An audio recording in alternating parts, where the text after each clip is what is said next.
halkani waa garaati fi waqti wanaagsan qodobada aad ku daawan doontaan warkeenana waxa kamid ah dawladda Itoobiya oo shaacisay in ciidamadeeda badda ay ka howlgalayaan xeebaha Soomaaliya iyo heshiiskii la wareegitaanka dekedaha Soomaaliya ee hore u dhaxmaray dawladda federaalka iyo Itoobiya oo dhaqan galaya Sheekh Shariif Ahmed madaxweynihii hore ee Soomaaliya oo gaaray magaalada Nairobi ee dalka Kenya xilli uu ka soo kici timay isku tagga Imaaraadka Carabta bilaabana olole siyaasadeed oo ka dhana madaxweyne Farmaajo dawladda Soomaaliya oo qalinka ku duugtay qorshe ka dhana hamigii Somaliland ee beesha caalamka iyo qaramada midoobay iyo midowga Yurub oo isbarbar taagay qorshaha filla Soomaaliya madaxweynaha dawladda deegaanka Soomaalida Itoobiya waxa uu weerar afka ku qaaday ururka ONALIF waxa uu ku eedeeyay kicin dadweyne iyo isku dir bulsho xilli qaar ka mid ah saraakiisha ururkaasi xabsiga loo taxaabay qorshe ka dhana madaxweyne Muuse Biixi Cabdina waxa uu ka bilowday wadanka isku tagga Imaaraadka Carabta iyadoo xisbiyada mucaaradka ay halkaasi ku qulqulayaan iyo Trump iyo Obama oo hadallo kulul warbaahinta isku marsiiyay xilli ay soconayeen isku soo baxyo labada xisbi lagu kala taageerayo dalka Mareykanka intaasi وقيب كميدا قضبضا عاد كو داوان دونتان وركا جراتي في مال والباعد شوكتان أو وقت وناكسنا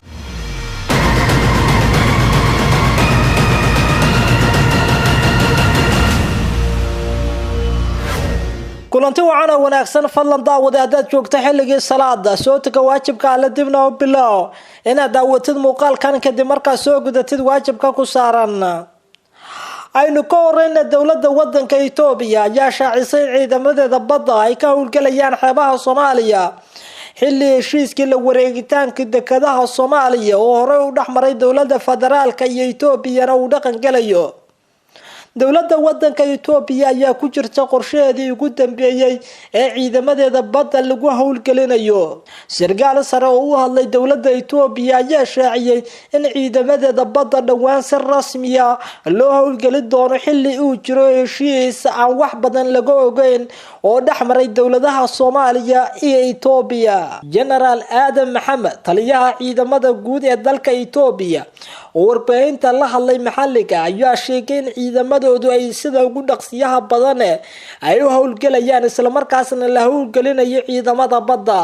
generaalka guud ee ugu sareeya ciidamada dalka Itoobiya ayaa sheegay inay isticmaali doonaan xeebaha wadamada dariska ee Itoobiya saaxiibada la inkastoo uusan Soomaaliya si rasmi ah u carabaabin haddana wararka soo baxay ayaa sheegaya in ciidamada badda Itoobiya ay si rasmi ah u isticmaalayaan xeebaha Soomaaliya oo ay doonayaan inay ka howlgalaan generaalka oo aan xusin inay wadan gaar ah ciidamadu ka howlgalayaan ayaa hoosta ka xariiqay in ciidamadu ay diyaarsan yihiin isla markaasna ay dhawaan howlgalayaan dawladda federaalka Itoobiya iyo dawladda Soomaaliya koloreeta la gashay heshiis ay ku isticmaalayaan ilaa iyo 4 dekedood oo ay Soomaaliya leedahay ciidamada badda Itoobiya oo loo diyaariyay qaab qalabaysan isla markaasna dib u habeyn ballaaran lagu sameeyay ayna tababarkooda qayb weyn ka qaadatay dawladda Faransiiska ayaa si rasmi ah loo aaminsan yahay in dhawaan uga howlgalayaan xeebaha dalka sidoo kale taliyaha ayaa ku dhawaaqay inay kordhinayaan guutooyin cusub oo uu sheegay inay ka shaqeyn doonaan rabshadaha kala duwan marka ay dhacaan iyo sidii looga hortagi lahaa dawladda Itoobiya ma lahan bad isla markaasna waxay si weyn ciidamadeeda ay ku tababartay sidii uga howlgali lahayd xeebaha Soomaaliya una isticmaali lahayd ilaa iyo 4 dekedood oo heshiis kula gashay dawladda Maxamed Cabdullaahi Farmaajo oo hoggaanka u hayo ciidamada Itoobiya waxa la sheegay in howlgaladooda loo soo dhameeyay waa kuwa badda isla markaasna dhawaan ay isticmaali doonaan dekedaha Soomaaliya si aan loo ogeyn si rasmi ah qorshahooda ayay ugu baahan doonaan Soomaaliya sida ay aaminsan yihiin dadka ka falanqooda siyaasadda amuuraha gudaha dalka Itoobiya waxa ay doonaysaa in siyaasadeeda gudaha iyo midda ammaanka iyo ganacsiga ay isticmaasho xeebaha Soomaaliya maadaama ay iminka dhisatay ciidamo oo aysan markii hore lahayn dhismaha ciidamada badda Itoobiya ayaa soo baxday wax yar oo kadib markii madaxweyne Maxamed Cabdullaahi Farmaajo iyo ra-iisul wasaare Abiy Ahmed ay kulamo kafool ku yeesheen Muqdisho isla markaasna ay gaareen heshiisyo la xiriira dhanka ganacsiga iyo in qaybo kamid ah dekedaha Soomaaliya ay si rasmi ah ula wareegto xukuumadda Itoobiya. inkastoo dowladda Soomaaliya aysan shaacin heshiiskaas, haddana waxaa la sheegayaa in dowladda Itoobiya ay doonayso inay dhaqan geliso qorshaha la wareegitaanka dekedaha iyadoo ciidamada baduna ay si rasmi ah uga howlgalayaan Soomaaliya. Itoobiya ayaa tan iyo doorashadii Maxamed Cabdullaahi Farmaajo saaxiib dhow leeyahay, waxaana saaxiibtinimadu sii korortay markii Abiy Ahmed laga dhigay ra'iisul wasaaraha wadankaasi Itoobiya ma lahan dadkeeduna waxay u baahan yihiin meelo ay kala soo degaan ganacsigooda iyadoo heshiiska ay kula jirta dowladda Soomaaliya la sheegay inuu yahay mid muhiim u ah dowladda wadanka Itoobiya. qorshaha isdhexgalka iyo isku socodka bariga Afrika ayaa sidoo kale door weyn ay ka qaadanaysaa dowladda Itoobiya si ay dadkeeda ugu baahiso wadamada kale ee isa shaqo la'aanta baahsan ka jirin sida Soomaaliya. qorshaha Itoobiya oo sanado badan soo socday waxaa la sheegay inuu aad u xoogaystay kadib isfahanka dhexmaray dowladda Itoobiya iyo midda uu hogaamiyo madaxweyne Maxamed Cabdullaahi Maxamed. dowladda Faransiiska ayaa iyadu si weyn u baadikoobaysa inay bariga Afrika saameyn ku yeelato iyadoo sidoo kale tartan kula garaysa wadamada daneynaya xeebaha bariga Afrika oo ay doonayso in ciidamada Itoobiya ay ka taageeraan maadaama iyadu ay tababartay ayna qalabaysay. Itoobiya iyo Faransiiska ayaana waxaa la sheegay inuu u dhaxeeyo heshiis afgarada oo la xiriira sidii ciidamada badda Itoobiya loo sii xoojin lahaa awooddoodana loogu baahi lahaa qaybo kamid ah xeebaha bariga Afrika. Sheekh Shariif Sheekh Axmed madaxweynihii horeeta ee Soomaaliya ayaa gaaray magaalada Nairobi ee dalka Kenya xilli uu ka soo kici timay wadanka isku taga Imaaraadka Carabta, waxaana si rasmi ah u bilaabay olole ka dhana madaxweyne Farmaajo oo uu ku doonayo inuu asagu mar kale xilka madaxweynaha uu ku qabto isla markaasna meesha looga saaro hanka Maxamed Cabdullaahi Maxamed. wafdi oo hogaaminaya madaxweynihii horeeta ee dowladii ku-meel gaarka ah ee Soomaaliya mudane Sheekh Shariif Sheekh Axmed ayaa ka dhigay gigida diyaaradaha magaalada Nairobi ee caasimada dalka Kenya, halkaas oo uu kala kulmay soo dhaweyn ay u sameeyeen qaar kamid ah siyaasiyiinta mucaaradka oo ku sugan magaalada Nairobi. madaxweynihii horeeta ee Soomaaliya Sheekh Shariif Sheekh Axmed oo inta uu ku sugnaa wadanka isku taga Imaaraadka Carabta kulamo kala duwan la qaatay siyaasiyiin iyo madax ka socotay caalamka oo uu kala hadlay doorashooyinka Soomaaliya iyo sidoo uu heli lahaa taageero ay ka taageeraan wadamada qaarkood inuu doorashada Soomaaliya ku guuleysto, ayaa iminka si rasmi ah Nairobi uga bilaabay olole siyaasadeed oo aad u weyn.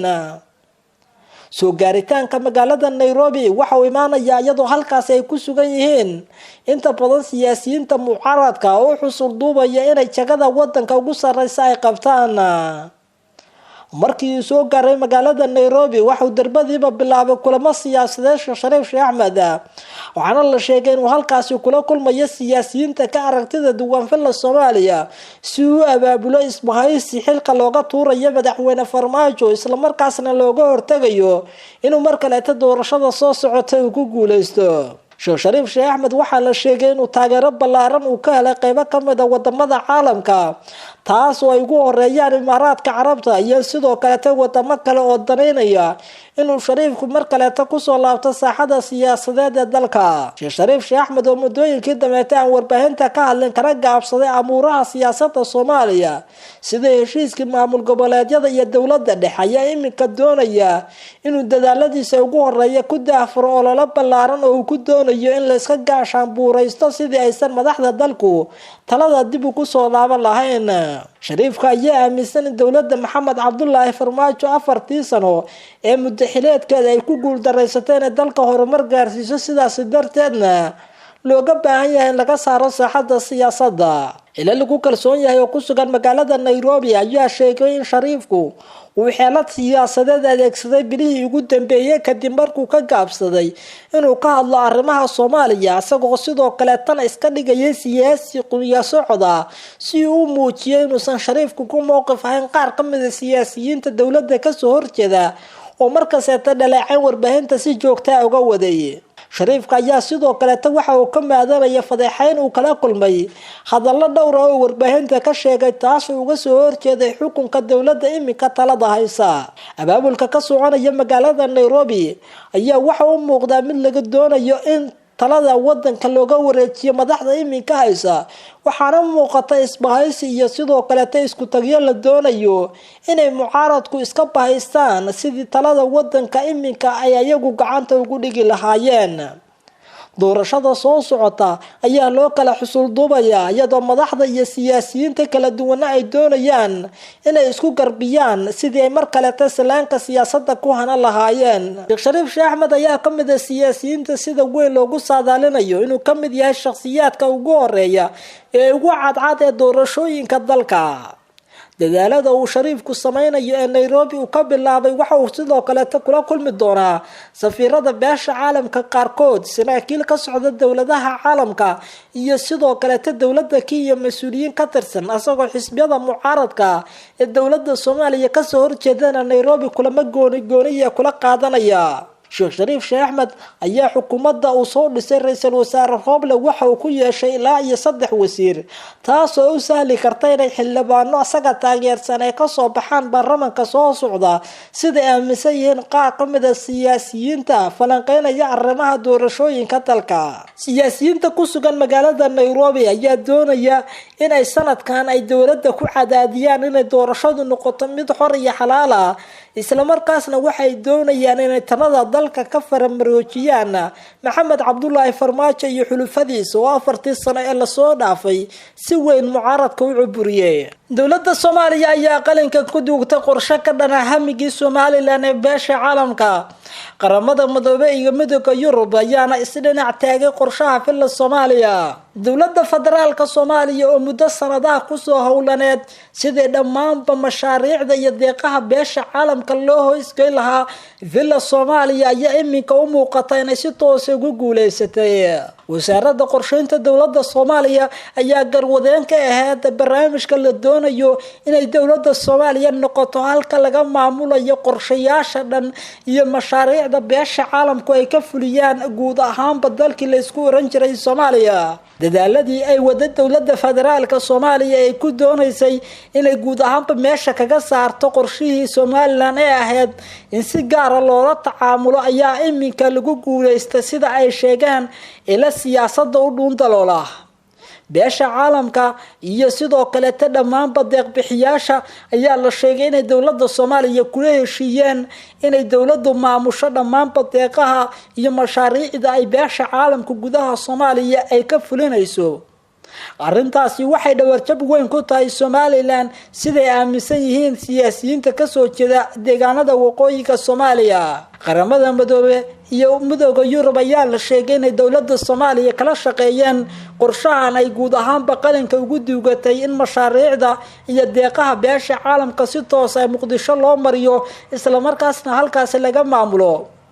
qorshahan oo muddo wasaaradda qorsheynta qaranku ay gacanta ku haysay ayaa toddobaadkii la soo dhaafay la soo gunaanaday, waxayna tani ay ka dhigtay in arrimaha Soomaaliya oo dhan iyo maamulka dhaqaale bixinta Soomaaliya saxiixeed ay yeelato dowladda federaalka ee Muqdisho fadhisa halkaasina ay ka baxdo danihii Somaliland ee beesha caalamka. ayadoo ka faa'iideysanaysa dowladda Soomaaliya awoodda ay u leedahay ka arriminta madax banaanida Soomaaliya iyo aqoonsiga guud ee beesha caalamka ay u aqoonsan tahay dowladda kaliya ee la aqoonsan yahay inay tahay dowladda federaalka Soomaaliya ee ka jirta gayiga Soomaalida ayay arrintaas u suurta gashay inay Somaliland dhabarka kaga jabiso sida ay sheegeen xubno ka tirsan xukuumadda madaxweyne Muuse Biixi Cabdi. Somaliland oo arrintaasi ka carootay ayaa durbadiiba la sheegay inay kala hadasho beesha caalamka in arrintaasi laga laabto. waxaa adkaa doonta in guud ahaanba Somaliland ay hesho deeqo ka madax banaan dowladda federaalka Soomaaliya iyo mashaariic maadaama wasaaradda qorsheynta dowladda Soomaaliya loo gacan galiyay maamulitaanka mashaariicda iyo sidoo kale deeqaha beesha caalamka iyo in ayadu qorsheyso meesha wax la geynayo iyo halka laga joojinayaba. Somaliland oo muddo badan si gaar ah loola tacaamulaya isla markaasna ay wadamada beesha caalamku si gaar ah waxeeda u siinayeen ayaa iminka u muuqata guuldaro weyn oo siyaasadeed oo soo foos saartay xukuumadda Somaliland. waxa la sheegay inay waraaqado dirtay deeq-bixiyaasha beesha caalamka oo ay ka dalbatay in si degdeg ah loo qaado tilaabo arrintaasi lagu muujinayo inay ku dhacday si qalad ah isla markaasna Somaliland loogu soo celinayo in si gaar ah loola tacaamulo isla markaasna laga daayo in si toos ah loo hoosgeeyo Muqdisho. tilaabooyinka dowladda federaalka Soomaaliya ay qaaday waxay suurto galiyeen in Somaliland ay ku guuldareysatay inay beesha caalamka ay ka hesho taageero dhaqaale iyo mashaariic ka madax bannaan dowladda federaalka Soomaaliya. waxaa la sheegay in xukuumadda madaxweyne Muuse Biixi Cabdi ay si weyn uga carootay kadib markii ogaateen qaramada midoobay howlwadeenadeeda iyo midowga Yurub mas'uuliyiin ka socda ay door weyn ku lahaayeen in dowladda federaalka Soomaaliya loo gacan geliyo dhammaan badeeqaha iyo beesha caalamku mashaariicda ay ka fuliso gayiga Soomaaliya oo ay ka mid tahay Somaliland. xukuumadda Soomaaliya ayaa looga fadhiyaa dhammaan maareynta deeqaha iyo mashaariicda ay beesha caalamku bixiso taas oo qoontada laga siinaya Somaliland si toos ay u marayso Muqdisho. arrintan ayaa ku soo aadaysa iyadoo ay muuqdaan inay fashilmeen wadahadaladii Soomaaliya iyo Somaliland. dowladda Soomaaliya ayaana doonaysa inay muujiso awoodda ay u leedahay inay Somaliland cunaqabateyn dhanka beesha caalamka ay ku soo rogto. madaxweynaha dowladda deegaanka Soomaalida Itoobiya ayaa weerar afka ku qaaday ururka ONLF waxaana ku eedeeyay kicin dadweyne iyo isku dir bulsho xilli qaar ka mid ah saraakiisha ururkaasi xabsiga loo taxaabay. waxaa sii kordhaya khilaafka u dhaxeeya maamulka dowladda deegaanka Soomaalida Itoobiya iyo ururka ONLF. madaxweynaha dowladda deegaanka Soomaalida Itoobiya Mustafa Maxamed Cagjar ayaa soo dhigay bartiisa Facebook qoraal uu si kulul ugu weeraray ururka ONLF oo ku eedeeyay inay heshiiskii siyaasadeed ay qaateen iyo joojinta halgankoodii ay u bedeleen isku dhifashada qabiilada iyo isku horkeenitaanka shacabka iyo sidoo kale maamulka iyadoo laga hor imaanayo wax walba oo ay ku jirto dadka deegaanka dantoodu. waxa uu sheegay in heshiiska nabadeed uusan la micno ahayn in la isku diro bulshada isla markaasna la iska horkeeno isagoo ku hanjabay inay qaadi doonaan tilaabo walba oo wax looga qabanayo dadka uu sheegay inay doonayaan inay bulshada ka dhex faa'iideystaan. cid kasta oo sifa sharciya ku halgamaysa waxa uu sheegay inay u madax bannaan tahay balse aysan jirin cid ka sarreysa sharciga isla markaasna laga yeerayo cudburin iyo xadgudub. waxaana sheegay inay gacan bir ku qaban doonaan dadka foodada iyo shacabka been abuurka siyaasadeed u sheegaya doonayana inay bulshada kiciyaan. madaxweynaha dowladda deegaanka Soomaalida Itoobiya Cagjar waxa uu qoraalkiisa sidoo kale u muuqday mid uu aad kaga careysan yahay khilaafka u dhaxeeya ururka ONLF iyo maamulkiisa. ciidamada dowladda deegaanka Soomaalida ayaa la sheegay inay dhowr sargaal oo ka tirsan ururka ONLF ay xabsiga dhigeen kadib markii lagu eedeeyay inay wadeen qalalaaso iyo isku horkeenid bulsho sida ay ku warameen qaar ka mid ah maamulka dowladda deegaanka. dhowr sargaal ayaa la sheegay in lagu xiray qabri dahare halkaas oo la sheegay inay ciidamada ammaanka dadka ay xireen ay u arkayeen inay ahaayeen kuwa ku howlanaa isku dirka bulshada iyo sidoo kale kicinta dadweynaha. ururka ONLF ayaa ilaa iyo haatan wax warar ka soo saarin hadalka ka soo yeeray madaxweynaha dowladda deegaanka Soomaalida Itoobiya Mustafa Cagjar oo asagu iminka sheegay inay tilaabo ka qaadi doonaan dadka doonaya inay bulshada iska horkeenaan. ururka ONLF ayaa horay heshiis ula galay dowladda Itoobiya waxaana sheegeen inay guud ahaanba joojiyeen dagaalkii hubeysnaa ee ay kaga soo horjeedeen dowladda Itoobiya waxaana noqdeen xisbi siyaasadeed oo mucaarada kaas oo ololeynaya doorashooyinka ka dhacaya wadanka Itoobiya inay iyagu soo baxdo cid taageersan isla markaasna isbahaysiyo siyaasadeed ka wada gudaha dalka Itoobiya. qorshe ka dhan madaxweyne Muuse Biixi Cabdi ayaa ka bilowday dalka isku taga Imaaraadka Carabta waxaana halkaasi ku sii qulqulaya xisbi mucaaradka. dalka isku taga Imaaraadka Carabta waxaa ku sugan siyaasiyiin mucaarada oo ka soo horjeeda xukunka madaxweyne Muuse Biixi Cabdi. waxaa sidoo kale ku sugan dalkaasi mas'uuliyiin iyo siyaasiyiin caan ah oo horay xilal kala duwan uga soo qabtay Somaliland. dadka ku sugan magaalada Dubai ee dalka isku taga Imaaraadka Carabta waxaa ka mid ah madaxweynihii horeete ee Somaliland Mudane Siinaayo iyo sidoo kale wakiilka Somaliland ee Kenya Baasha Cawil iyo Boqor Buur Madow halkaas oo midooyinkii dabeete fariisan u ahayd. gudoomiyaha xisbiga u ciid injineer Faysal Cali Waraabe iyo siyaasi Maxamed Aadan Qabyo ayaa iyaguna socdaal wadajir ah waxa ay ku gaareen magaalada Dubai waxaana la sheegay inay ku biirayaan musharaxiin ka tirsanaa xisbiyada Somaliland oo iyaguna tagi doona wadanka isku taga Imaaraadka Carabta. warar aynu helno waxay sheegayaan in maxamuud xaashi iyo siyaasiyiin kaleetana ay dhowaan ku biirayaan dadaalada ka soconaya wadanka isku taga Imaaraadka Carabta. wararka aynu helayna waxay sheegayaan in siyaasiyiinta mucaaradka ay doonayaan in madaxweyne Muuse Biixi Cabdi doorashada soo socota xoog la saaro si uusan ugu soo laaban kursiga isla markaasna looga guuleysan lahaa.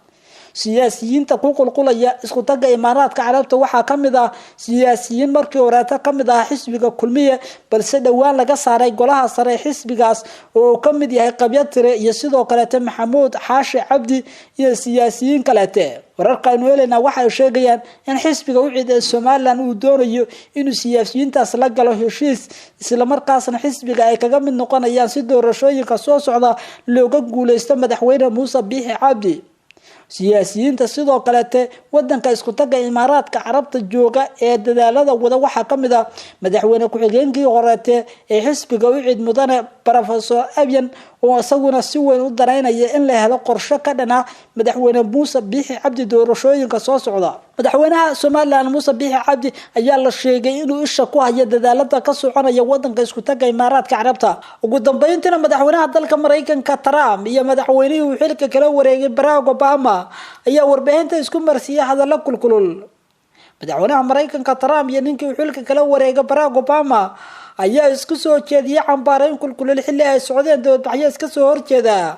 asagoo Obama ka hadlayay isku soo bax lagu taageerayay xisbiga dimuqraadiga musharaxooda waxa uu Trump ku tilmaamay adeer wareersan asagoo intaas ku daray inuu dhiiri gelinayo cunsuriyadda. madaxweynaha jamhuuriga oo ku sugan North Carolina ayaa ku jeesay Mr. Barack Obama inuu qalad ka aaminay wixii ka soo baxay doorashadii 2016.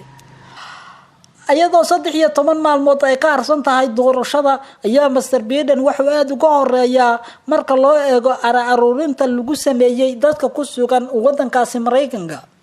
hase yeeshee qiyaasta gobolada qaarkood ayaa aad iskugu dhow waxaana mararka qaarkood suurtagal ah in natiijada ay barbardhac ka dhigaan marka loo eego sida gobolada qaarkood loogu kala horeeyo.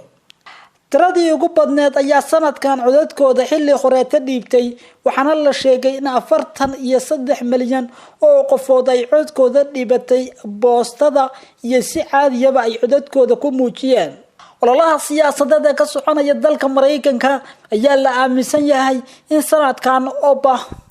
ololaha ballaaran ee ka soconaya gudaha dalka Mareykanka ee u dhaxeeya Trump iyo ninka la tartamaya Joe Biden ayaa u muuqda inay imika gaareen heer xasaasi ah.